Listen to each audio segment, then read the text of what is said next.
Alright, so Saturday, February 13th. So if you're new to my channel, this is a video where every Monday I have an Ask Yoon video where you ask me a question from Monday to Friday on that video. And throughout the week, I make a video response such as question of the day video on topics on topics I did not cover. And on Saturday, I have a big Q&A session like this where I take all the other questions that I did not answer and I make a video response. So the reason why you want to subscribe and the reason why you want to take advantage of this opportunity is because when I first joined the Navy, there wasn't anyone doing what I'm doing. You know, when I first joined the Navy, I didn't have an idea of what I can accomplish within a 4-year. How can I use my tuition assistance? If I had to take my wisdom teeth out, how much money do I expect to earn? What's my daily working hours look like? And I also provide, many different viewpoints. So sometimes I try to convince you not to join. Sometimes I try to convince you to join. All right. So I'm not, just because I'm in the Navy, I'm not saying, hey, go Navy all the way. Sometimes I tell you to look at the Army. Sometimes I tell you to look at the Marines, Air Force, Coast Guard, Navy. Just because you go to a Navy recruiting office, that's the first recruiting office you went, doesn't mean it's the best thing for you. Okay. So I recommend, look at many different viewpoints and look at my videos and then make an educated decision along with, opinions from your parents, along with opinions from 20-year veterans.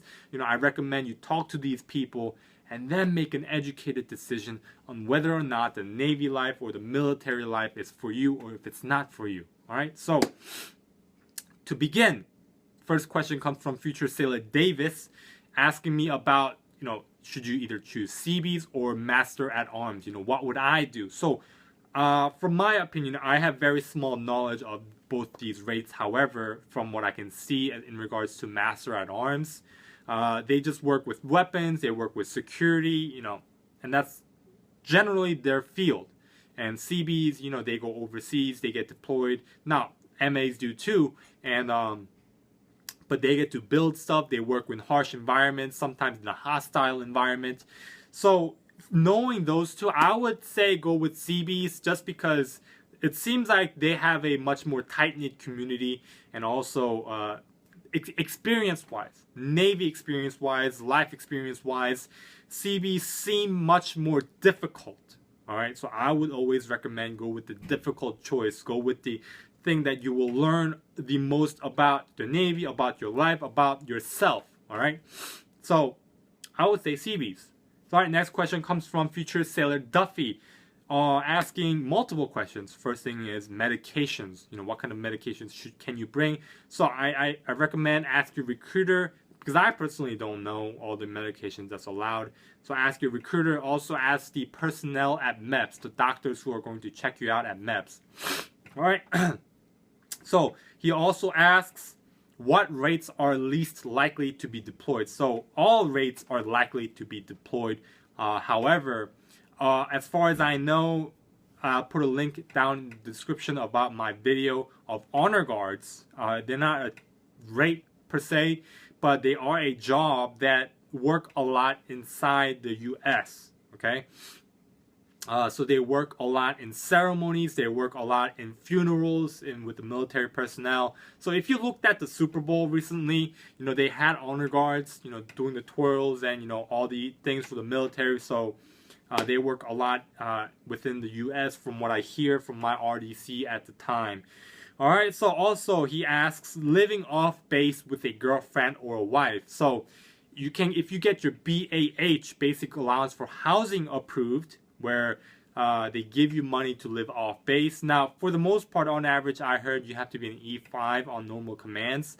However, if you get to like a carrier where it's a big command, they do have a lot more budget, a lot more money they can give out to their sailors. So if you get your BAH approved, then yes, you can live outside of base with your girlfriend or your wife. If not, you will be paying out of your own pocket. All right, so also he asked average deployment within 4 years. What can you expect? So I always recommend expect the worst. I'm not saying deployment is the worst. Deployment is a horrible thing. Some people really enjoy it. Some people are indifferent about it. Some people hate it.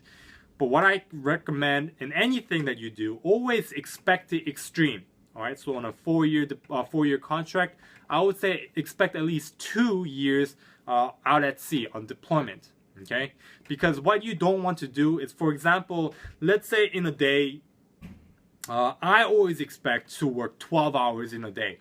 Okay, and if I work less and I get off at 9 after 9 hours of work, then it's great for me. I still win, right? But if you only expect to work 9 hours and you actually work 12 hours, then you're really upset, you're frustrated, and you're saying, man, this work sucks, all that kind of stuff. And I know I work with some of those type of people, and yeah, you don't want to be like that. So always expect the worst, and if you always come short of your expectation, you always win in a way. But if you under expect and the reality is it over, then you kind of lose, right?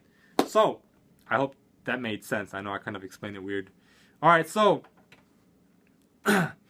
he also asks, will I be making videos while I'm deployed? So for those future sailors that are going to be watching my videos in the future while I'm here, when I'm not here in my absence, I have a lot of videos, over 100 videos of covering many different Navy topics. I have, so many Q&A sessions, and in the description section down below, I have a list of all the questions that are asked, right? So you will be able to, the future sailors out there, you will be able to answer each questions without me being here. Maybe not to the full extent that you want, but to some degree, your questions will be able to be answered, all right? And also, will I be able to constantly make videos? So I'm not going to be able to make videos as frequent as I am now.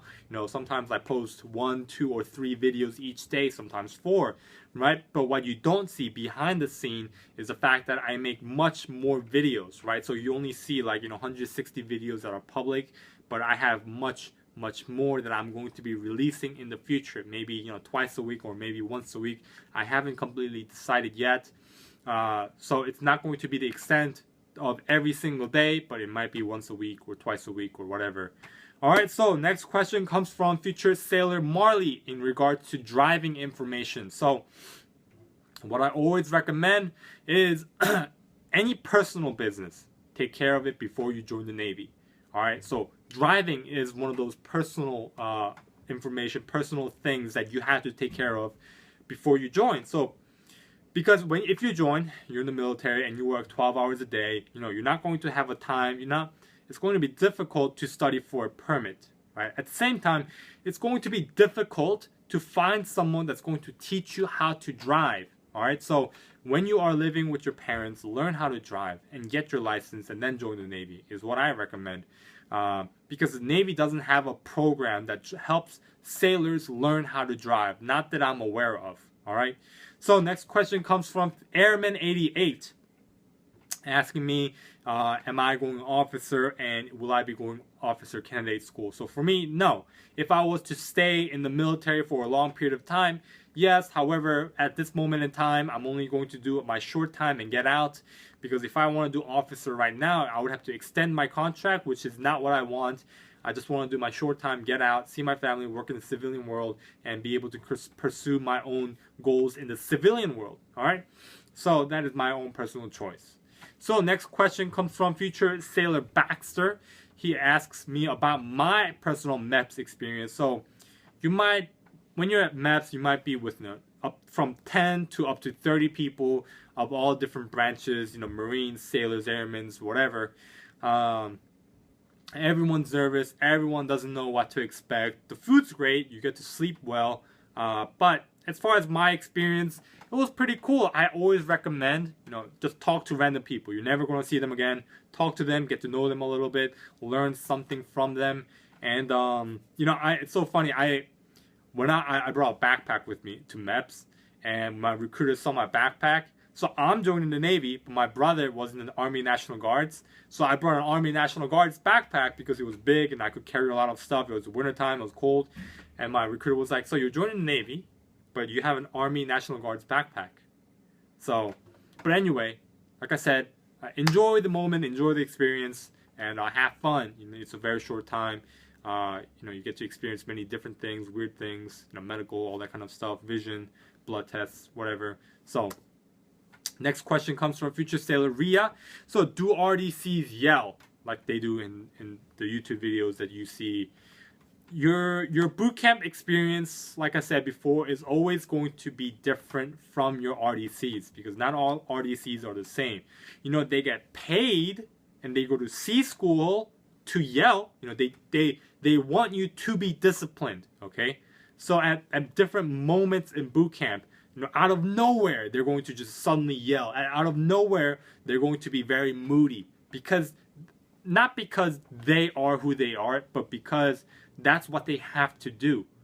But, you know, some RDCs take it to more extreme than others because even though you are trained in the same standard, your personality doesn't change, right? So some RDCs will want to make you cry, want to break you down and build you back up, right? But some RDCs take a different approach. They're going to yell, however, they're going to go at a very logical and emotional way so they can, you know, maybe approach it differently than they would to another person. So your experience is going to differ from mine. My RDCs were pretty nice. I definitely knew my RDCs were very laid back and nice people, even though they made us stand at attention and parade rest for like, you know, 6 hours sometimes, just doing nothing except for standing. That's to the extreme. That's like a psychological hit. They just make you stand. But that's if you piss them off real bad, like my division did to my RDC. All right, and also future Sylvia asks, archery in boot camp or archery in the Navy. I have read in the Blue Jackets manual that you will get in boot camp that they do have archery facilities, but it's only like I have never heard of any base around me. So I would say out of like, you know, 200 bases, they're going to have this archery facility. It's going to be very rare. It's like an uncommon thing. All right. Also, uniform issue. What do they issue besides the basic, you know, NWU, your coveralls, dress whites, dress blues? I mean, the only other things that I haven't mentioned in my videos are like your winter gloves, your knit cap, the Navy ball cap, like you saw in my previous video. Navy ball cap, it has a Navy on it instead of a recruit. So little things here and there, like a belt and all that kind of stuff, but nothing too crazy. Like earmuffs for the winter time. If it's not in the winter time, you're not going to get earmuffs. So that's that. So also, one of the things, you want to take advantage of the uniform fitting. All right. So when you get to boot camp, obviously they're going to size you up and trying to figure out what uniform size you should wear. So there are like people that's going to measure you, you know, your chest, arm, how your thigh, whatever. And also, if it, you know, they're going to issue you a size and you're going to wear it. If it doesn't fit, you change it and get a different one and wear that. If it doesn't fit, get a different one until you get the right one that fits you well. Now, in terms of boots, right? So before I joined boot camp, I've never worn boots in my life, right? So when I wore the boots for the first time, it was very weird. It was very awkward, right? So I didn't know if it was, you know, should I go size up, should I go size down, or should I go with my main size? Because when I was in my civilian, you know, any shoes that I wore, you know, typically a half inch more was a perfect fit for me. So with boots, you have to just try it on and then try it on for like a week or two, because throughout boot camp, you can change your uniform, you can change your boot size however many times as you want, especially with the boots. You want to make sure your boots are the perfect size for you. Because what you don't want to do, if it's a little bit too big and you realize it too late, you're out of boot camp and you're in A school and you realize your boots are too big, it's awkward, and you never tried other sizes before, guess what? Now you're going to have to pay for your boots, right? So you don't want to do that. You want to take care of everything within boot camp. So next question comes from Apostolus. I hope I said that. Why didn't I go for the Nuke program if I was a physics major? So I was not a physics major. I was a real estate major. And the reason why I didn't go to the Nuke program. Now, the Nuke program is great. Great opportunity when you leave boot camp. When you leave the Navy, you know, there's going to be a lot of job offers in terms of nuclear field, hazardous material. So it's a very, very challenging and rewarding field. But for me, the reason why I didn't join is, number one, it's a 6-year contract, so it's very long. I didn't want to stay for that long in the Nuke program or in the Navy, and it's very, very stressful. And one of the tactics that your recruiters will use to try to convince you to join is, you'll get $100 bonus incentive to join thing, whatever, round up or round down $100,000. The thing is, it is not $100,000. It's not 6-figure bonus, signing bonus. All right. So someone explained this to me on exact numbers, but I forgot it. But so imagine this is $100,000, right? So first, you're going to be taxed of the $100,000. Now, within 6 years, it's going to be divided within each month after this is taxed. So within the division of within the 6 years, that number, that amount is also going to be taxed, right? So it's a tax after another tax. So don't expect anywhere near the amount of money they promise you on enlistment bonus or signing bonus, right? So next question. Also, the reason why I chose LS, Logistics Specialist. I originally wanted mass communications, which they work with media, video making, photography, journalism, which obviously with my YouTube channel makes very much sense to me to be in a mass communication field, with mass communication. However, my recruiter misled me and told me that field is not available, so he lied to me. And I chose Logistics Specialist, which is still okay because, what I recommend is whatever you're going to do in your Navy career, try to have a job that's going to have an easy transition to the life after, within your civilian world. So for me, I'm a business major, and after my Navy career, sometime in the future, I want to have my own business where I have my own merchandise. So logistics specialists, they work with storerooms, making sure there's enough merchandise, taking count for merchandise, managing merchandise within the storeroom. So it makes sense for me to be a logistics specialist because I'm going to be in a similar position in the future where I deal with my own merchandise stock room within my own business, right? So I recommend whatever job you choose, make sure there's a good transition that is logical afterwards. Now, sometimes like something like a submarine is a very unique experience, which is also pretty cool. And if you have a chance to go in a submarine, I recommend you do it because not a lot of people can say they went to a submarine. But anyway, next question comes from future sailor Belmonte. Where do I currently work? I currently am stationed in Virginia, so I don't like to say exactly where because just for my own personal reasons, security, or it's kind of weird for when people ask me where do I work, where am I stationed. You don't need to know, right? So next question comes from Tempin. Do you need to pass the DEP test to graduate recruit training command? No, you just need to pass your swim, you just need to pass your PFA and some take minor classes like battle stations and firefighting training and all that kind of stuff. And also, next question comes from future sailor Gibbs.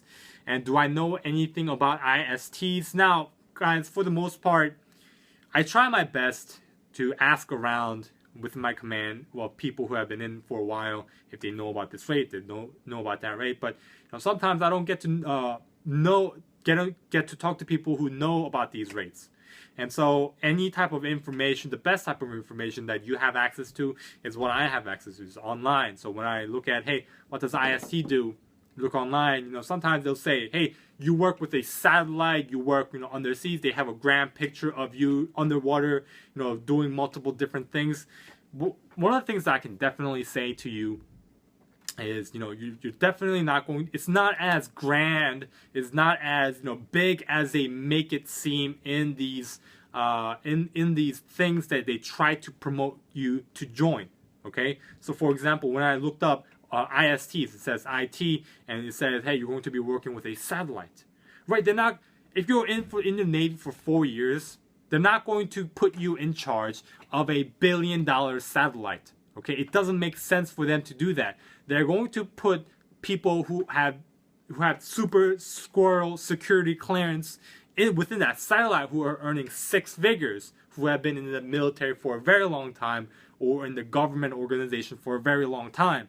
So when you are in the Navy, you know, whether you're in for 4, 5, or 6 years, or maybe, you know, you do 20 years, don't expect to do something as grand as what they make it seem that you're going to do. I'm not saying it's grand. I'm not saying it's this, you know, big picture thing, because it is. It's very, very important. Everything that we do in the military is very important and it's needed, right? But don't be fooled by these false images, false things that they are trying to portray. I'm not saying the military is bad. You know, they are, you know, doing their best to recruit. They're doing their best to try to get people to sign up, which is a good thing. But also a bad thing is false advertisement, false information they're trying to put out saying, hey, if you join as an IT, you're going to be working with a satellite, right? If you have an IT contract for 6 years, I guarantee you, I promise you, you're not going to be working with a satellite. All right, maybe in a very, very weird way you will, because if you work with a computer that is connected, you know, in a multiple different system that is in connection with the satellite, then, you know, you're kind of working with a satellite, but really you're not, right? So next question comes from future sailor Scroggins. Scroggins asks, how do I feel about the military right now as I am? I enjoy it. One of the things that I personally can recommend, you know, for me, you know, the reason why I joined, I was very stressed in my civilian world. I had a business that failed, and, you know, I needed to take a step back, and I joined the Navy, and now I'm reanalyzing my life, see where I went wrong. So I'm taking advantage of this opportunity right now to grow. I use military right now as a catalyst for me to grow in my knowledge base. So every opportunity, every single day within my time here, I work hard on my job within the Navy, okay? Which is very important. So you should work hard when you are in the Navy on your job. But what I recommend, okay, the best thing that I recommend is you should be working harder on yourself, okay? Because at the end of the day, you are the most important asset to the Navy, and you are the most important asset to your life by far, all right? So that is that. And also, how do I save so well? So I am going to be coming out with financial talk in the future, I believe next week. So stay tuned for that. All right, so next question comes from future sailor Carillo. And how many classes can you take? So you can take however many classes that you want, as long as your tuition assistance is approved and you get enough funding. However, the repercussion of, for example, failing a class is you're going to lose your tuition assistance. So I know people who are taking 1 class, who are taking 2 classes, who are taking 3 classes, but I have not met anyone who are taking 4 classes, because if you fail one, you know, tuition assistance is taken away from you, right? So you don't want that. So you don't want to overwhelm yourself or potentially overwhelm yourself. So start nice and easy. So maybe a 1 class, maybe 2 class, maybe take 1 hard class, and then next semester take 2 easy classes and all that kind of stuff. So there's many different strategies that when you meet with your Navy educational, you know, people in regards to, so when you apply for this, you have to get, you know, course, you have to talk to somebody on your educational plan for within your time, so your guidance counselor, you know, can map it out for you. All right, so next question comes from Lex79. So if you are a religious person and you have Saturday worship and you have training or you work that day, you know, what do? You just work. There's nothing you can do about it. Now you can maybe go to chapel or whatever, but for the most part, if you have work, you have work. If you have duty, you have duty. You know, there's no exception, religious exceptions, all right? So next question comes from Danny Sailor. In regards to last question, in regards to box and martial arts in boot camp or in the Navy, no, any boxing, any martial arts is something that you need to do on your own time. There's no like a Navy provided thing like they do in football, not like they do in basketball, not that I am aware of to my knowledge. All right, so that is the Q&A session for Saturday, February 13th. Thanks for watching, and I hope you have a great Navy day.